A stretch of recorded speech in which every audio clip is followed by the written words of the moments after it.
नमस्कार। स्वागत है आपका मेरे YouTube चैनल पर। जैसा कि हम पिछले एपिसोडों में आपको बुद्धि रेखा के बारे में बताता रहा हूँ, मस्तिष्क रेखा के बारे में बताता रहा हूँ, उसी पर आगे बढ़ते हुए आइए प्रकाश डालते हैं। तो कई बार क्या देखने में आता है कि एकदम बुद्धि रेखा और बुद्धि रेखा एकदम स्ट्रेट जाकर के एकदम स्ट्रेट सीधी सीधी रेखा,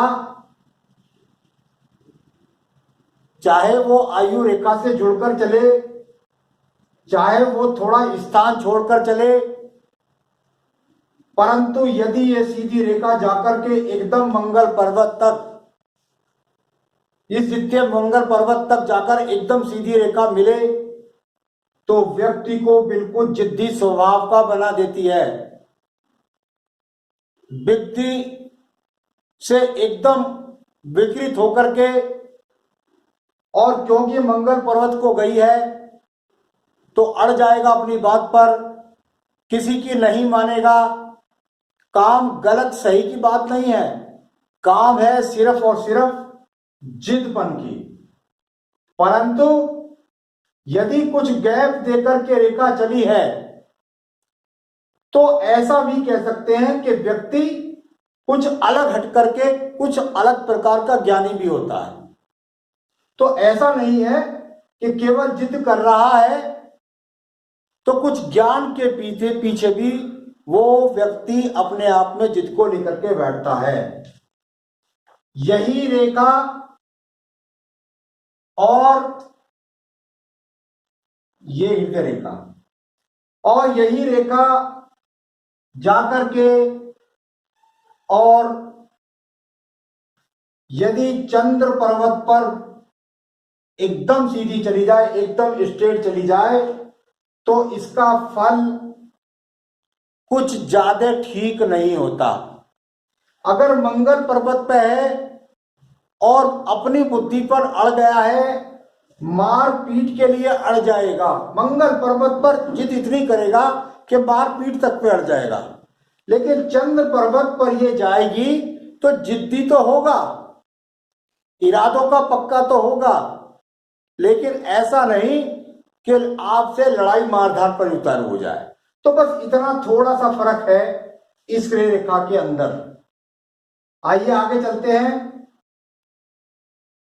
कितनी बार आपने देखा होगा कि बुद्धि रेखा का उदय होकर के, ये बहुत इंपॉर्टेंट विषय है, और यहां से बुद्धि रेखा से जाकर के और ये रेखा जाकर के और शुक्र पर्वत के अंदर एंट्री कर गई। बुद्धि रेखा का एकदम झुक करके और शुक्र पर्वत के लिए इन्वॉल्वमेंट इस बात को बताता है व्यक्ति सुख सुविधाओं के पीछे भागता है, पागल हो जाता है। ज्यादा रेखा का झुकना अपने आप में किसी पागलपन से कम नहीं कहलाता, और ये जो भागदौड़, ये पागलपन होता है, ये व्यक्तियों का धन के प्रति हो सकता है। कई बार देखने में आता है कि धन तो बहुत है, पैतृक संपत्ति मिली हुई है, लेकिन सारा का सारा धन ऐसा व्यक्ति वैश्यावृत्ति के ऊपर खर्च कर देता है। यानी कभी कभी जुए में, कभी सट्टे में, कभी वैश्यावृत्ति में, कभी गलत संगतों में शुक्र पर्वत का इन्वॉल्वमेंट है। तो ये अपने आप में शुक्र पर्वत तक मुड़ जाना रेखा का बहुत ज्यादा काफी मिल जाता है। ये ऐसा नहीं है, तो ये इस बात को दर्शाता है। तो चलिए, ये मैंने आपको बताया कि इस रेखा का क्या फल आपको मिलेगा। आइए एक और रेखा के बारे में बात कर लें। बहुत कम रेखा हाथों में देखने को मिलेगी, परंतु आपकी जानकारी के लिए मैं लगातार प्रयास हूं कोई टॉपिक छूट ना जाए। कई बार देखने में मिलता है कि व्यक्ति को बुद्धि रेखा चली और एकदम शुरू में ही चली है और चल करके यहां बृहस्पति पर्व पर थोड़ी सी चली और ऐसे उठ करके और ये चली गई फिर सीधी। ये क्या है?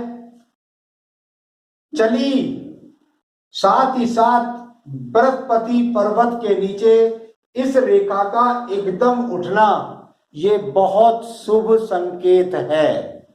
यानी कि व्यक्ति धर्म के कार्यों से, व्यक्ति अच्छे पदों के कार्यों से, व्यक्ति दान के कार्यों से, व्यक्ति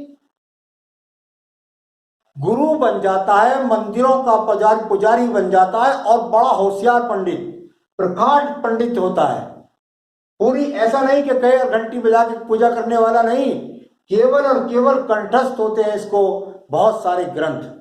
तो ये बृहस्पति पर्व पर यदि इस तरह का उठान मिलता है तो व्यक्तियों को ये अपने आप कई बार देखने में ऐसा भी आया है, मुझे तो कोई उदाहरण मिला नहीं, लेकिन ऐसा भी आया कि ये बताते हैं कि जब ये पर्वत उठ जाता है, जैसे विद्वान लोग बताते हैं, तो ऐसा व्यक्ति बृहस्पति पर उठने के कारण बड़े बड़े पदों को भी प्राप्त करता है। चलिए, ये मैंने आपको बताया। अब यही पर्वत अगर आपके हाथ के रेखा के अंदर चले और चल करके यहां शनि पर्वत के नीचे उठ जाए, शनि पर्वत के नीचे जब भी रेखा उठती है तो संबंध बताया जाता है धन का, लेकिन इस रेखा का यहां जो संबंध है वो है मशीनरी उद्योग। यानी कि यदि यहां पर व्यक्ति की रेखा उठ गई है तो ऐसा व्यक्ति इंजीनियर हो सकता है, ऐसा व्यक्ति बड़ा व्यापारी हो सकता है, लोहे की बड़ी मिलों का मालिक हो सकता है। जो अग्नि कारक तत्व हैं, जिनमें जो लोहे के कारक तत्व हैं, जिनमें लोहे का प्रयोग होता है, उस चीजों के क्षेत्र के अंदर व्यक्ति अपने आप मैकेनिक कार्यों में, तो यहां इस प्रकार के क्षेत्र के द्वारा व्यक्ति अपने जीवन में व्यापार करता है, सफल हो जाता है। तो यहां शनि का ये रोल कभी कभी देखने में भी आता है कि ऐसा व्यक्ति अच्छा जज भी बन जाता है। तो यह बात का ध्यान रखें अगर यहां पर यह पर्वत उठा हुआ हो। आगे चलते हैं।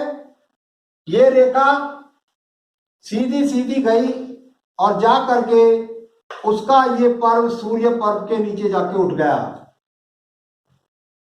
फल पर्वत सूर्य के कारक, राज्य सरकार से लाभ, सरकारी नौकरी का प्राप्त करना, साथ ही साथ ऊंचे पद प्राप्त करना, यहां अग्नि के जो कार्य हैं उनसे सफलता प्राप्त करना, जो इस पर्वत के कारक हैं। कई बार बहुत रेयर केस में ऐसे व्यक्ति संगीतज्ञ भी होते हैं। तो यहां इसका फल इस प्रकार से इन क्षेत्रों से, ये सब रेयर केस हैं, बहुत कम मिलते हैं। बहुत कम देखने को मिलेगा कि यहां रेखा पहुंच गई और जा करके बुद्ध पर्वत पर ये इसी प्रकार का उठान मिला। बस बुद्ध का कार्य व्यापार होता है, व्यापार के कार्यों के द्वारा लाभ। बुद्ध पर्वत से संबंध चंद्र पर्वत पे पहुंची रेखा है, दूर स्थानों से लाभ। तो व्यापार जो करेगा वो व्यापारी बुद्ध की कारण करेगा। यहां कई बार संबंध देखा जाता है कि व्यक्ति वाणी के द्वारा भी, कई बार समाचार वाचिका जैसे होती है, तो वाणी के कारण भी कुछ कारक इसमें इन्वॉल्वमेंट होते हैं, उनके द्वारा व्यक्ति अपने जीवन के अंदर उत्थान ऊंचाई प्राप्त करता है। यहां तो आज मैंने आपको बताया कि किन किन कारणों से किस किस पर्वत पर क्या क्या फल आपको प्राप्त होंगे। अन्य विषयों पर फिर मैं आपसे अवगत कराता रहूंगा। नमस्कार।